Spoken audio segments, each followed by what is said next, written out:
Hello दोस्तों, कैसे हैं आप सब। स्वागत है आपका अपने YouTube channel Harsha the tutor dude पर। तो दोस्तों, आज हम इस वीडियो में पढ़ेंगे कक्षा 7वीं का पाठ 16, जिसका नाम है काव्य माधुरी।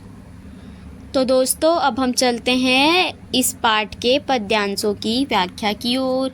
इसमें पहली कविता है, मैया मोरी मैं नहीं माखन खायो, भोर भयो गयन के पाछे मधुबन मोही पठायो, चार पहर बंसीवन भटक्यो सांझ परे घर आयो, मैं बालक बहियन को छोटो छीको के ही विधि पायो, ग्वाल बाल सब बैर परे हैं बरबस मुख लपटायो, तू जननी मन की अति भोरी इनके काहे पतियायो, जिय तेरे कछु भेद उपजी है जानी परायो जायो, यह ले अपनी लकुटी कमरिया बहुत ही नाच नचायो, सूरदास तब बिहसी जसोदा ले उर कंठ लगायो। इसका संदर्भ आएगा, प्रस्तुत पद्यांश हमारी पाठ्य पुस्तक भारती में संकलित काव्य माधुरी से उद्धृत है। इसके रचयिता कृष्ण भक्ति शाखा के कवि सूरदास जी हैं। इसका प्रसंग है, प्रस्तुत पद्यांश में सूरदास जी ने अनेक दृष्टांतों के माध्यम से श्री कृष्ण की बाल लीलाओं का वर्णन किया गया है। इसकी व्याख्या है, इस पद्यांश में श्री कृष्ण माँ यशोदा से कहते हैं कि माँ मैंने माखन नहीं खाया है, सुबह होते ही गायों को चराने के लिए जंगल बगीचा चला जाता हूँ और 4 घंटा बंसी बजाकर इधर उधर गायों को चराते हुए भटकता हूँ, शाम को घर लौटता हूँ। मैं छोटा सा बालक, मेरी छोटी बाहें मक्खन के सीका तक कैसे पहुँच पाएगी। ये सब ग्वाल बाल मेरे दुश्मन हैं जो ज़बरदस्ती मेरे मुख पर मक्खन लगा दिए हैं। तुम तो मेरी माता हो, हे माँ, तुम मन की कितनी भोली हो, कितनी सीधी हो, इनके बातों पर विश्वास कर लेती हो। मैं जानता हूँ जरूर तुम्हारे मन में कुछ रहस्य है, इसलिए तुम मुझे पराया समझती हो। यह लो अपनी लकड़ी और कंबल, तुमने मुझे बहुत अपने इशारों पर नाच नचाया। सूरदास जी कहते हैं कि इन बातों को सुनकर यशोदा माता उसे अपने गले से लगा लेती है। दूसरी पंक्ति है, बैठी सगुन मनावत माता, कब आई है मेरे लाल कुशल घर, कोहू काग फुरी बाता, दूध भात की दोनी देहो, सोने चोच मठे हो, जब सिय सहित बिलो की नयन भरी, राम लखन उर ले हो, अवधि समीप जानी जननी जी अति आतुर अकुलानी, गनक बुलाई पाए परी पूछती, प्रेम मग्न मृदु बानी, ते ही अवसर को भरत निकटते समाचार ले आयो, प्रभु आगमन सुनत तुलसी, मानो मीन मरत जल पायो। तो इसका संदर्भ आएगा, प्रस्तुत पद्यांश हमारी पाठ्य पुस्तक भारती में संकलित काव्य माधुरी से लिया गया है, जिसके रचयिता राम भक्ति शाखा के कवि गोस्वामी तुलसीदास जी हैं। और इसका प्रसंग आएगा, प्रस्तुत पद्यांश में गोस्वामी तुलसीदास जी ने भगवान श्री राम के वनवास से लौटने का प्रतीक्षा करते हुए माता कौशल्या की वेदना का वर्णन किया है। इसकी व्याख्या है, माता कौशल्या द्वार पर बैठे हुए राम लखन और सीता के घर वापस आने के लिए कुशल मंगल की कामना कर रही है।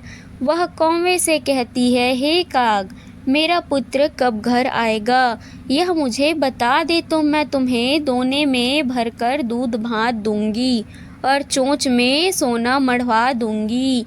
जब सीता सहित राम लक्ष्मण को अपनी आंख भर देख लूंगी, तब उन्हें अपने हृदय से लगा लूंगी। जैसे जैसे समय पास आते जा रहा है, माता का मन व्याकुल हो रहा है। वह ज्योतिषी को बुलाकर उनके पैर छूकर प्रेम में डूबकर अति कोमल वाणी से पूछती है कि मेरे लाल कब आएंगे। उसी समय कोई भरत के पास समाचार लेकर आता है कि भगवान श्री राम आ रहे हैं। तुलसीदास जी कहते हैं कि भगवान के आने का समाचार पाकर माता कौशल्या को ऐसे लगा मानो मरती हुई मछली को पानी मिल गया हो। तीसरी पंक्ति है, बसो मोरे नैनन में नंदलाल, मोहनी मूर्ति सांवरी सुरती, नैना बने विशाल। अधर सुधारस मुरली राजती, उर बैजंती माल। क्षुद्र घंटिका कटी तट शोभित, नुपुर सबद रसाल। मीरा प्रभु संतन सुखदाई, भगत बछल गोपाल। इसका संदर्भ आएगा प्रस्तुत पद्यांश हमारी पाठ्य पुस्तक भारती में संकलित काव्य माधुरी से लिया गया है, जिसके रचयिता कृष्ण भक्त मीराबाई हैं। प्रसंग है प्रस्तुत पद्यांश में श्री कृष्ण से अलौकिक प्रेम करने वाली मीराबाई के नेत्रों में उनकी अद्भुत छवि बस गई है। व्याख्या है नंद के लाल श्री कृष्ण मेरे नैनों में बस गए हैं। उनके मस्तक पर मोर पंख रूपी मुकुट एवं लाल रंग का तिलक तथा कानों में मकर की आकृति के कुंडल शोभित हो रहे हैं। बड़े बड़े नेत्रों से युक्त उनकी सांवली सूरत मन को मोह रही है। होठों पर अमृत जैसा माधुर्य उत्पन्न करने वाली बंसी और हृदय पर बैजंती की माला शोभा पा रही है। कमर में छोटे छोटे घुंघरुओं से युक्त करधनी एवं मधुर रस से युक्त शब्द करते पाजेब शोभित हो रहे हैं। मीरा जी कहती है कि भक्त वत्सल भक्तों से प्रेम करने वाले मेरे प्रभु गोपाल संतों को सुख प्रदान करने वाले हैं। यहाँ पे इसकी विशेषता भी दी गई है, आप वीडियो को पॉज करके या स्क्रीनशॉट लेकर करके लिख सकते हैं। चौथा है मानुष हो तो वही रस खानी, बसो ब्रज गोकुल गांव के ग्वारन। जो पशु हो तो कहा बस मेरो, चरो नित न मंद की धेनु मंझारन। हन हो तो वही गिरी को, जो धरियो कर छत्र पुरंदर कारण। जो खग हो तो बसेरो करो, मिली कालंदी कुल कदम्ब की डारन। इसका संदर्भ है प्रस्तुत पद्यांश हमारी पाठ्य पुस्तक भारती के काव्य माधुरी पाठ से लिया गया है, जिसके कवि रस खान हैं। और इसका प्रसंग आएगा प्रस्तुत पद्यांश में कृष्ण के प्रति अपनी स्वतंत्र भाव भक्ति की अभिव्यक्ति करते हुए रस खान कहते हैं कि यदि मुझे आगामी जन्म में मनुष्य का जन्म मिले तो मैं वही मनुष्य बनूं जिसे ब्रज और गोकुल के ग्वालों के साथ रहने का अवसर मिले। आगामी जन्म में मेरा कोई वश नहीं है, ईश्वर जैसी योनि चाहेगा दे देगा, इसलिए मुझे पशु योनि मिले तो मेरा जन्म ब्रज या गोकुल में ही हो, ताकि मुझे नित्यानंद की गायों के मध्य में विचरण करने का सौभाग्य प्राप्त हो सके। यदि मुझे पत्थर की योनि मिले तो मैं उसी पर्वत का पत्थर बनूं जिसे श्री कृष्ण ने इंद्र का गर्व नष्ट करने के लिए अपने हाथ पर छाते की भांति उठा लिया था। यदि मुझे पक्षी योनि मिले तो मैं ब्रिज में ही जन्म पाऊं, ताकि मैं यमुना के तट पर खड़े हुए कदम्ब के वृक्ष की डालियों में निवास कर सकूं। दोस्तों इसकी विशेषता भी है, आप इसे भी लिख सकते हैं। इसमें विशेष दिया हुआ है और अलंकार भी दिया हुआ है। पांचवा है हमार का करे हांसी लोग, मन मोर लागे है सतगुरु से भला होए के खोट। जब से सतगुरु ज्ञान भय है, चले न केहू के जोर। मात रिसाई पिता रिसाई, रिसाए बटो हुआ लोग। ज्ञान खड़क तिरगुन को मारो, 5-25 चोर। अब तो मोही ऐसन बन आए, सतगुरु रचे संजोग। आवत साथ बहुत सुख लागे, जात भी आपे रोग। धर्मदास बिनवय कर जोरो, सुनो हो बंदी छोर। जाके पत्र लोक से न्यारा, सो साहब कस होए। तो इसका संदर्भ आएगा प्रस्तुत पद्यांश हमारी पाठ्य पुस्तक भारती संकलित से लिया गया है, जिसके कवि धर्मदास जी है। इसका प्रसंग है धर्मदास जी कहते हैं कि लोग हमारी हंसी क्यों उड़ाए, क्योंकि मेरा मन तो सद्गुरु पर लग गया है। उसमें कोई बुराई या दोष हो तब न, जब से मुझे सद्गुरु के ज्ञान हुए हैं उस पर किसी और का जोर नहीं चलता। माता पिता और राहगीर सभी लोग मुझसे नाराज हैं। ज्ञान रूपी तलवार 3 गुण 5-25 चोरों को मारता है। अब तो मुझ में ऐसे बन आए हैं, सद्गुरु में ऐसे मिलन रच गए हैं कि सुख आने में बहुत सारे लगते हैं, सुख जाते हैं तो रोग का अनुभव होता है। धर्मदास जी हाथ जोड़कर विनती करते हैं कि सुनो बंधन खोलने वालों, तीनों लोकों से प्यारा व भिन्न सद्गुरु साहब के चरण कमल है। इसकी विशेषता भी बताई गई है। मानवीकरण अलंकार है और अनुप्रास अलंकार का प्रयोग हुआ है। तो दोस्तों अब हम चलते हैं प्रश्न और अभ्यास की ओर। इसमें आपका पहला प्रश्न है, माखन न खाने की सफाई कृष्ण किस प्रकार देते हैं? तो इसका उत्तर आएगा, माखन न खाने की सफाई कृष्ण ग्वाल बालों ने जबरदस्ती कर उनके मुख पर लगाने की बात कहते हैं।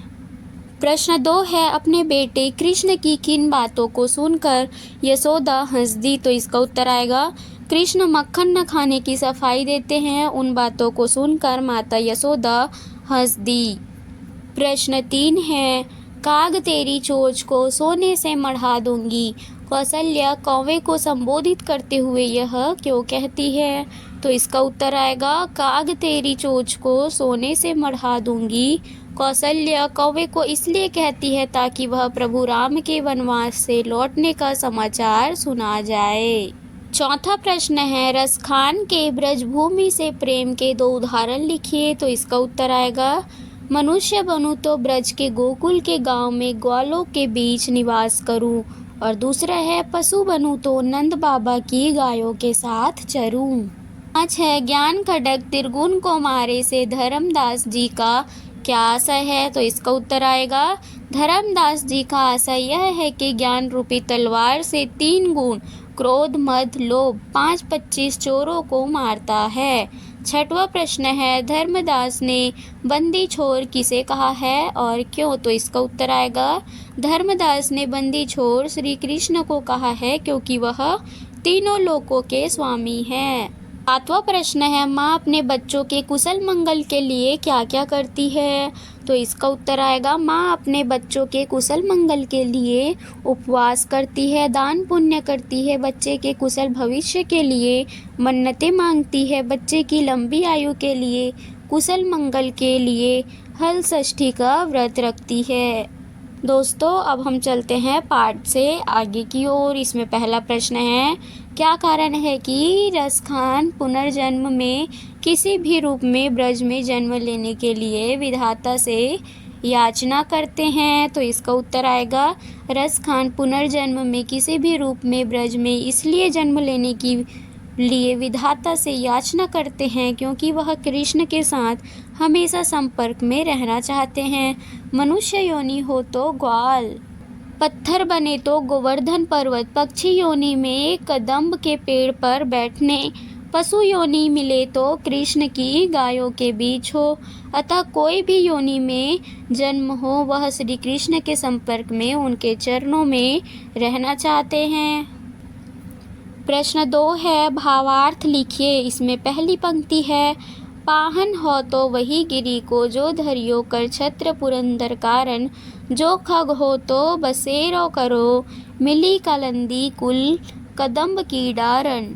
तो इसका अर्थ आएगा, यदि मुझे पत्थर की योनि में जन्म मिले तो मैं उसी पर्वत का पत्थर बनूं जिसे श्री कृष्ण ने इंद्र के गर्व को नष्ट करने के लिए अपने हाथ पर छाते की भांति उठा लिया था।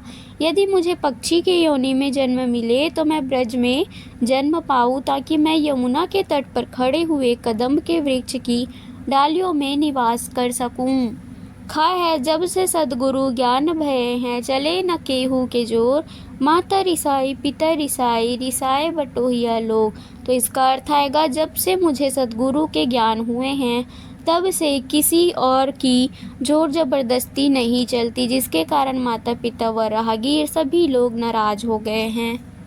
प्रश्न 3 है, मेरा प्रिय कवि विषय पर एक पृष्ठ का निबंध लिखिए। तो इसका उत्तर आएगा, मेरा प्रिय कवि सूरदास। हम यहाँ पे सूरदास के लिए निबंध लिख रहे हैं। महाकवि सूरदास का जन्म दिल्ली के निकट सिही ग्राम हरियाणा में सन 1478 में हुआ था। सूरदास नेत्रहीन थे। सूरदास ने श्रीमद् भागवत गीता के आधार पर कृष्ण लीला पद का गायन किया। सूरदास भगवान श्री कृष्ण के अनन्य भक्त थे। सूरदास वात्सल्य रस के सम्राट थे। सूरदास ने ब्रज भाषा में काव्य की रचना की। सूरदास की भाषा में प्रसाद तथा माधुर्य गुण की प्रधानता है। सूर ने गीतों की पद शैली को अपनाया है। सूर के काव्य में उपमा, उत्प्रेक्षा और रूपक अलंकारों की छटा देखने को मिलती है। सूरदास द्वारा रचित ग्रंथ सूरसागर, सूरसरावली, साहित्य लहरी, नल दमयंती आदि है। सूरदास वात्सल्य और श्रृंगार के अप्रतिम गायक है। उनकी मृत्यु सन 1583 में हुई। दोस्तों, इसी प्रकार प्रश्न 4 और प्रश्न 5 है, जिसे आप स्वयं कर ले। अब हम चलते हैं भाषा से की ओर। इसमें प्रश्न 1 है, दान, मान, ध्यान शब्दों में ई प्रत्यय लगाकर नए शब्द बनाइए और उनका अपने वाक्यों में प्रयोग कीजिए। जैसे दान है, इसमें ई बना तो ये होगा दानी। प्रयोग आएगा, राजा बलि बहुत दानी थे, जिन्होंने भगवान को तीनों लोक दान में दे दिए। दूसरा है मान, इसमें ई जुड़ेगा तो बनेगा मानी। प्रयोग आएगा, रेड क्रॉस एक जानी मानी संस्था है। तीसरा है ध्यान, इसमें ई जुड़ेगा तो बनेगा ध्यानी। प्रयोग आएगा, ध्यानी महापुरुष तीनों लोकों की बातें जानते हैं। प्रश्न 2 है, इन शब्दों को छत्तीसगढ़ी बोली में लिखिए। हमें कुछ शब्द दिए हुए हैं, हमें उसे छत्तीसगढ़ी बोली में लिखना है। जैसे कि दूसरा का आएगा दूसर, पायो यानी पाए या पैसे, गाय गौ, परायो दूसर, सिर मूड, निकट तीर, कछु थोरकन, बहियन डेना, पति गुसैया या डौका, लगन मुहूर्त। प्रश्न 3 है, इस पाठ में अनेक तद्भव शब्दों का प्रयोग हुआ है। निम्नलिखित तद्भव शब्दों के तत्सम रूप लिखिए। तो हमें तद्भव शब्द दिए हुए हैं, उसके हमें तत्सम रूप लिखने हैं। सोना का आएगा स्वर्ण, नाच का आएगा नित्य, क्षुद्र का आएगा क्षुद्र, सांझ का आएगा सायम, दूध का आएगा दुग्ध, चोंच का आएगा चंचू, पाए का आएगा पैर। प्रश्न 4 है, इस पाठ में अनुप्रास अलंकार के कोई 2 उदाहरण चुनकर लिखिए। जैसे कि पहला है, मैया मोरी मैं नहीं माखन खायो। तो इसमें उत्तर आएगा, म वर्ण की आवृत्ति हुई है। दूसरा है, अवधि समीप जानी जन्नी जी अति आतुर अकुलानी। तो इसका उत्तर आएगा, अ व ज वर्ण की आवृत्ति हुई है, अ की और ज की। तीसरा है, जो खग हो तो बसेरा करो नित कालिंदी कुल कदम की डरन। तो इसका उत्तर आएगा, क वर्ण की आवृत्ति हुई है। चौथा है, मन मोर लागे है सद्गुरु से। तो इसका उत्तर आएगा, मह वर्ण की आवृत्ति एक से अधिक बार होने के कारण यहाँ अनुप्रास अलंकार है। प्रश्न 5 है, नीचे लिखी काव्य पंक्तियों को छत्तीसगढ़ी में स्पष्ट कीजिए। यहाँ पे लिखा है, यह ले अपनी लकुटी कमरिया बहुत ही नाच नचायो। तो आएगा, ये ले तोर लौठी और कमरा ला तय हा मोला अड़बड़ नाच नचाएस। दूसरा है, कब आई है मेरे लाल कुशल घर, कहू कागफुरी बाता। तो इसका उत्तर आएगा, कब आई मोर लइका हा बने ढंग के घर माँ कोनो वहाँ आके छानी माँ बैठ के चेता जातीस। तो दोस्तों, आप वीडियो को पॉज करके या स्क्रीनशॉट लेकर के भी अपने नोट्स तैयार कर सकते हैं। इसी के साथ साथ हमारा यह पार्ट भी हुआ कंप्लीट। आने वाले और नए वीडियो देखने के लिए चैनल को सब्सक्राइब कीजिए और अपने दोस्तों के साथ शेयर कीजिए। Thank you.